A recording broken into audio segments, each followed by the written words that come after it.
Introdução. Desde que o mundo é mundo, histórias são contadas. Pais, avós, tios e amas contam histórias para suas crianças na hora de fazê-las dormir, fazê-las sonhar, entretê-las, passar-lhes e preservar informações, tradições, culturas. A contação de histórias é um dos grandes instrumentos da linguagem oral anterior à escrita. É como diz Susana Lopes Salgado Ribeiro no prefácio do livro Storytelling, as narrativas da memória na estratégia da comunicação. Contar histórias é essencial. Histórias fazem com que todos nós nos sintamos mais humanos e nos conectemos com as nossas raízes e ancestralidades. E assim, elas nos ensinam, remetendo-nos a memórias e a identidades. Desde crianças, gostamos de histórias. Quando adultos, contamos histórias para reforçar argumentos, moralidades, amores. As histórias nos envolvem. Eu me apaixonei pela contação de histórias ouvindo meu pai, a minha mãe, os tios e amigos contarem seus causos. Aqui em Minas Gerais é assim. Todo assunto ou ensinamento é sempre ilustrado com um causo. Só que os causos, quando restritos à oralidade, sem um registro escrito ou em outra mídia, ficam sujeitos a se perderem. Daí a importância de se registrar essas narrativas de alguma forma. Assim, quando limitados à transmissão pela oralidade, os contos podem se perder no vento das novas gerações, envolvidas com o turbilhão da modernidade. Desse modo, ao registrá-los em livros ou em outras mídias, faz-se o mesmo que os antigos fizeram ao retratar o cotidiano e sua cultura em pinturas rupestres. O reconto em livros ou em outras mídias materializa a memória e a disponibiliza para ser apreciada e transmitida em cada canto por cada conto. Os causos preservam as histórias, culturas, aproximam pessoas, mantêm os vínculos afetivos, eternizam personagens, costumes, tradições, crenças, valores e preservam a identidade de um povo para a posteridade. Eles também unem culturas diferentes. Muitas vezes, causos que são contados aqui vieram de outros continentes e assumiram a roupagem da cultura local. A mulher de branco, que muitos juram ter visto, às vezes aparece em cemitérios, em rios, em praças, banheiros de escolas, em encruzilhadas, esquinas. Às vezes ela é loira, morena, ruiva, negra, índia. Às vezes tem algodão no nariz. Às vezes é uma cigana. Tudo depende de quem conta e de onde se conta o causo. Homens do saco, homens de chapéu, de casaco, de capas longas, que transformam crianças em sabão, em sapo, enfim, esses traços da imaginação popular, da inventividade humana, falam muito sobre o que determinado povo crê, teme, imagina. Os causos dessa forma traduzem a crendice popular, caracterizam o que povoa o imaginário desses locais. De onde vem o nome de uma rua, de um bairro, de uma escola, de uma cidade? Quem foi o primeiro prefeito? De onde vem o trabalho e a renda das pessoas? Quais empresas impulsionaram o desenvolvimento de um certo município? Como se desenvolveu a religiosidade local? Tudo isso são informações que promovem o pertencimento e envolvimento da comunidade com a cultura local.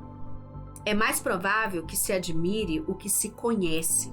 É aí que também torna-se importante a pesquisa em publicações locais que, unidas ao material investigado pelos alunos das escolas do município, tornam os contos mais densos e mais contextualizados com a história.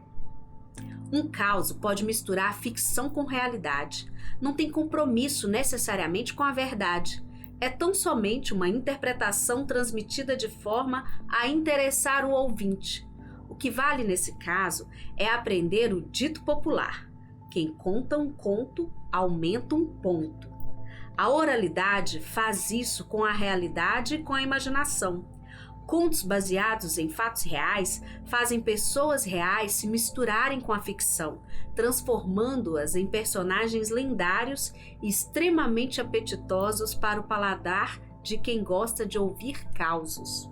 Meu primeiro livro de causos foi publicado em 2007.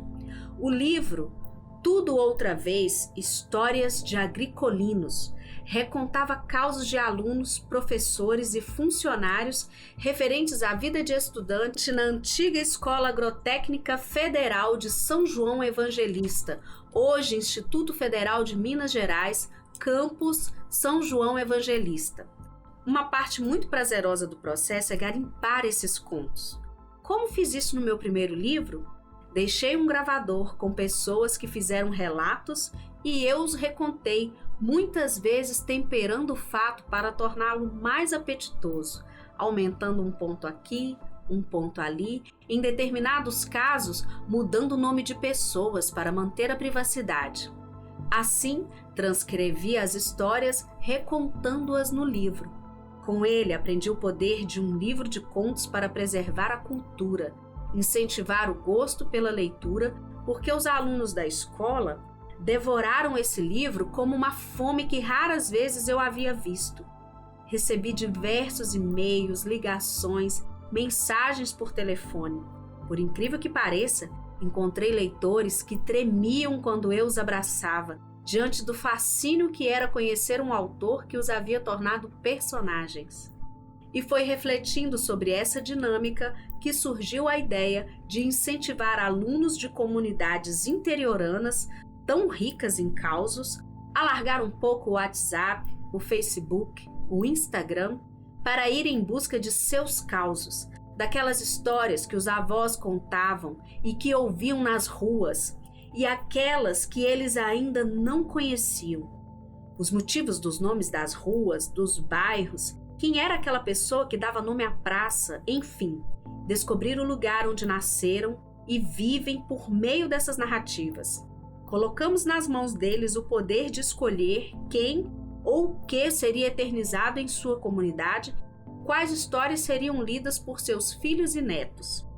Estava nas mãos deles transformar as pessoas em personagens. Aquele vizinho exótico ou aquela pessoa com uma história bonita ou trágica. O resultado disso superou as nossas expectativas. Temos depoimentos nas mídias sociais do projeto Contos Locais em que os adolescentes relataram que o livro sobre a sua cidade foi o primeiro livro inteiro que leram na vida. Essa é a essência do projeto Contos Locais. Levar alunos a campo para garimpar causos de sua comunidade, sendo recontados e preservados em livro e áudio, assim como na edição 2018, na edição 2019, as histórias também terão versão em áudio para que as pessoas com deficiência auditiva ou dificuldade de leitura possam apreciar os contos. Serão distribuídos exemplares dos livros impressos e versão em áudio no YouTube gratuitamente. A ideia é mostrar que a história desses alunos e do ambiente em que vivem pode ser tão atrativa quanto qualquer outra que eles tenham lido ou visto nas mais variadas mídias e que essa história merece ser contada, ouvida, lida e ser propagada além das fronteiras da comunidade. Nada disso seria possível se não houvesse uma empresa como a Cenibra que acreditasse neste projeto. Vale ressaltar que ela acreditou desde o começo, mesmo nos meus primeiros livros, que foram as sementes deste projeto maior. Trata-se de uma empresa que valoriza as iniciativas de seus empregados, principalmente quando essas iniciativas trazem impactos positivos para as comunidades nas quais atua. Ela permite e incentiva o envolvimento de seus empregados com essas comunidades. Não foi à toa que a Cenibra foi eleita a melhor empresa para se trabalhar no setor de papel e celulose em 2015. Este livro é uma evidência de que ela merece esse prêmio. Contos Locais é um projeto fascinante que envolve toda a comunidade e a faz mergulhar em sua história. De certo modo, incentiva seus leitores a buscar suas raízes, suas memórias. Os livros e áudios não têm a pretensão de serem históricos, porque são frutos principalmente de relatos orais, embora também recontem fatos mencionados em publicações locais. Na verdade, são uma provocação para que as pessoas da comunidade olhem para a sua história e gostem ou entendam mais do que veem e ouvem. Porque toda comunidade tem seus encantos, seu tom épico e fascinante. Basta procurar. Este livro, então, é o resultado da busca das meninas e dos meninos das comunidades e o que eles garimparam de sua história. De onde vieram essas pérolas, há muito mais. Este livro não é o fim, mas o começo. Quantos livros podem ainda ser escritos nessas mesmas comunidades e com essa mesma metodologia? Quantas histórias ainda estão escondidas, merecendo maior propagação, não apenas em livros, mas em blogs, páginas de redes sociais, com todas as facilidades que as tecnologias podem nos proporcionar? Esperamos que este projeto seja apenas o começo da preservação, registro, divulgação e apreciação de narrativas locais, tanto do que já existe quanto do que ainda está por vir, porque as histórias nunca pararam no tempo. Elas nascem todos os dias, nas beiras dos fogões a lenha, nas ruas, nos quintais. É só a gente garimpar.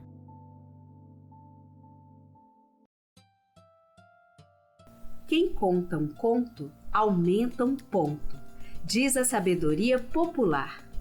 Este é um livro de recontos de histórias reais e fictícias, narrativas passadas no coador da oralidade, da linguagem popular, dos espaços temporais e físicos, da percepção, conhecimento e vivência de uma comunidade, transcrita dos seus diversos autores e servidas a você com a cara e o aroma do interior. Personagens reais e fictícios convivem e dialogam nessas narrativas. É um livro escrito com a contribuição de alunos de escolas públicas que saíram a campo para garimpar as histórias que são contadas em suas comunidades sobre suas origens, seu folclore.